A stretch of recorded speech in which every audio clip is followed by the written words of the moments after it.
Hello everyone, hope you all are doing well. তো আমি recently কি কিনেছি সেগুলো নিয়ে আজকে তোমাদের সাথে শেয়ার করব। তো প্রথমে আমি সানসিল্কের এই শ্যাম্পুটা কিনেছি। এটা আমি কোথা থেকে কিনেছি সেটা তোমাদেরকে নেক্সট একটা ভিডিওতে জানিয়ে দিব। এটার রিভিউ খুব জলদি আমার চ্যানেলে আসবে। এটা কিন্তু থাইল্যান্ডের একটা প্রোডাক্ট। নেক্সট আমি কিনেছি লিলি ব্র্যান্ডের এই কিউকাম্বার ফেস ওয়াশটা। লিলি ব্র্যান্ড রিসেন্টলি খুবই ফেমাস। তো আমি ভাবলাম কেন ওদের স্কিন কেয়ার প্রোডাক্টগুলো ট্রাই করে দেখি। তো আমি ওদের কিউকাম্বার ফেস ওয়াশটা নিয়েছি। এটা আমি ইউজ করতেছি। এটার রিভিউ আমি তোমাদেরকে খুব জলদি জানিয়ে দেব। নেক্সট আমি ২ টা কোরিয়ান প্রোডাক্ট কিনেছি যেগুলো অনেক হাইপড রাইস ওয়াটার টোনার সেটা। এটা কিন্তু কোরিয়ান প্রোডাক্ট, একদম অথেন্টিক। এটা আমি আমার একটা ফ্রেন্ড আমাকে কোরিয়ার থেকে নিজে এনে দিয়েছে। তো এটা হচ্ছে সেনসিটিভ স্কিনের জন্য আমি শুনেছি অনেক ভালো। দ্যাটস ওয়াই হচ্ছে আমি এটা পারচেজ করেছি। ইনশাআল্লাহ এটার রিভিউ আমি তোমাদেরকে জানাবো। অ্যান্ড এটা কিন্তু ফুল সাইজের।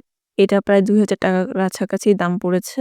নেক্সট হচ্ছে আমি এই ভাইরাল বিউটি অ্যান্ড জোসেনের সানস্ক্রিনটা ফাইনালি ট্রাই করার জন্য কিনতে পেরেছি। আমি ৫০ ml এরটা নিয়েছি।